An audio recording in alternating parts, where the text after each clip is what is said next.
And we're back. Hello, everyone. Hope you're watching live. Hopefully. If not, that's cool.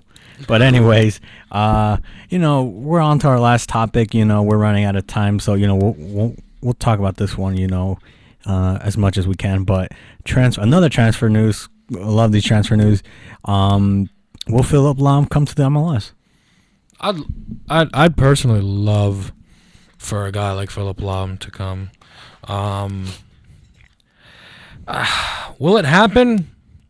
Honestly, if I had to go out on a limb, no. No. I don't see him playing anywhere else.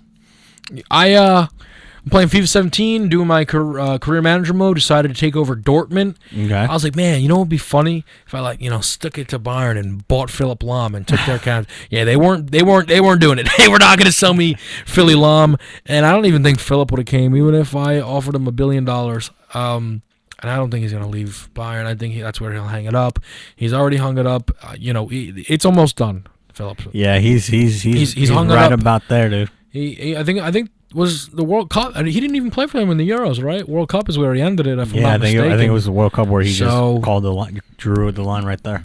I mean, Philipp Lahm, great player, all-time great, man. But I don't think there's a lot left in Philipp Lahm's career. Not because he's not the player, because he can still play. Oh, don't make a mistake. He definitely can. I just don't know how much more Lahm is going to want to play, and I think when he decides that he's kind of done at Bayern is when he decides he's done with his footballing career. I don't think that there's a move to the MLS in his future at all. I mean, who knows? I mean, there's talks about it. Will it happen? Who knows? Like you said, he might just be a one-man show, a one-man team.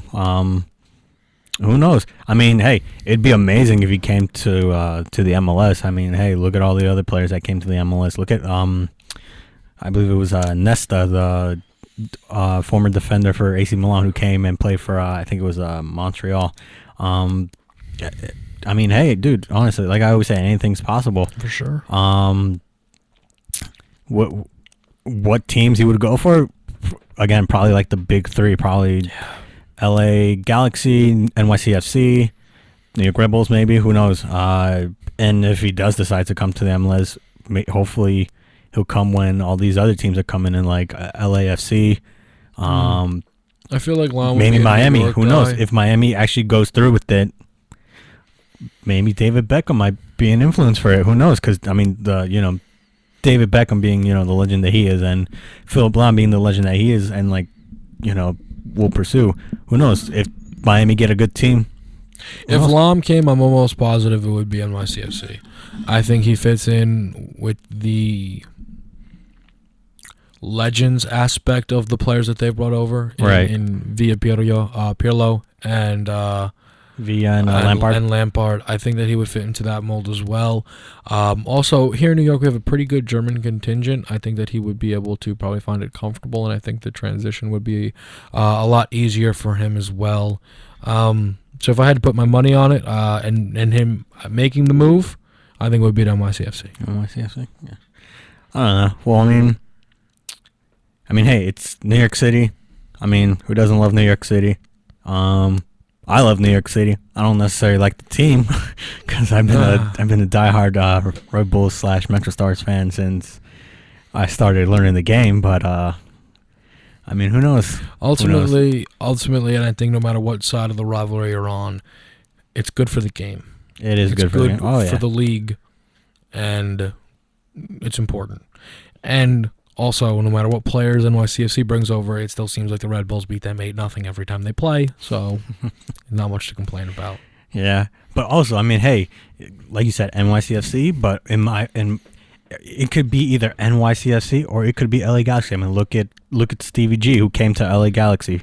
Yeah, I think though, personally, just on a personal thing. Yeah, sure. I think the LA Galaxy are very much so about winning titles, and I think the players that they brought over, like Stevie G and Robbie Keane, came over at a time where they were, I think it was less about their name and more about their ability. I think that's why they got a guy like Giovanni Dos Santos as well. That too. NYCFC hasn't pulled a player who is coming over from a top league out of prime. Villa, huge name, Pirlo, huge name, Lampard, huge name, who you can certainly make the case that those three guys were certainly past their prime. I think Pirlo and Lampard more than Villa, because Villa has shown, he's still, he's a top 3 MVP vote this year. Second place right now for most goals in the MLS, but right now, Bradley Wright Phillips from New York Red Bulls is actually currently the number 1 right now with, I think, 23, 24 goals. Yeah, so, right now, I think that Lam would certainly just fit the mold of, the legendary captain type player to come over. It just feels like a good fit, personally. Yeah. But again, NYCFC, you got Villa, who's the captain. You got Pirlo, you got Lampard. So if Philipp Lahm were to come to NYCFC, definitely wouldn't. I don't think he would get that captain ban. Just for the purpose because of David Villa was given the captain ban, and he was the first player to be signed. But who knows? It's just the rumor talk. We honestly don't even know if he even will continue his career after Bayern Munich. No one even knows if he's looking into it. Exactly. I think this is what happens, though, is now, and it's interesting, but anytime an older player maybe loses a step and, people are saying, maybe they're going to start to make a transition, MLS. It's happening with Wayne Rooney. It's constant. Yeah. Oh, Rooney's going to come to MLS. Is he? Why don't you go to His brother came to the MLS. Yeah. But, his brother John Rooney is no Wayne Rooney. But, Johnny Boy. Johnny Boy. But anyways, guys, this has been Goal Radio. I hope you enjoyed today's show. We had a lot of great news that we actually put in today. But yeah, hopefully we come back to you with some more great news. But as always, Gus. K. Walsh. Peace. Later.